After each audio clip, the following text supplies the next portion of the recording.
इब्राहिम के लिए बड़ी आग तैयार करो, आज इसे कोई नहीं बचा सकेगा।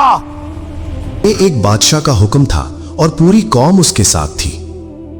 हजरत इब्राहिम अलैहिस्सलाम बार बार समझाते रहे कि ये बुत न सुन सकते हैं, न बोल सकते हैं, न फायदा देते हैं, न नुकसान, लेकिन कौम अपने बाप दादा के तरीके पर डटी रही। एक दिन जब सब लोग जश्न के लिए बाहर गए, इब्राहिम अलैहिस्सलाम बुत खाने में दाखिल हुए और तमाम बुत तोड़ दिए, सिर्फ बड़ा बुत छोड़ दिया। लोग वापस आए तो गुस्से से भर गए। पूछा, ये किसने किया? जवाब मिला, एक नौजवान इब्राहिम। उन्हें लोगों के सामने लाया गया। उन्होंने फरमाया, अगर ये बोल सकते हैं तो अपने बड़े बुत से पूछ लो। एक लम्हे के लिए सब खामोश हो गए, मगर उन्होंने सच मानने के बजाय जिद को चुना। फिर फैसला हुआ कि उन्हें आग में जलाया जाए। एक खौफनाक आग जलाई गई और उन्हें मंजनीक के जरिए उसमें फेंक दिया गया, मगर इब्राहिम अलैहिस्सलाम का भरोसा सिर्फ अल्लाह पर था।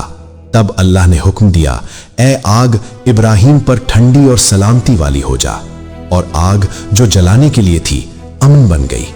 दुनिया ने देख लिया कि जब ईमान सच्चा हो तो आग भी हुक्म खुदा के आगे झुक जाती है। अगर वीडियो पसंद आई है तो वीडियो को लाइक करें और चैनल को सब्सक्राइब करें।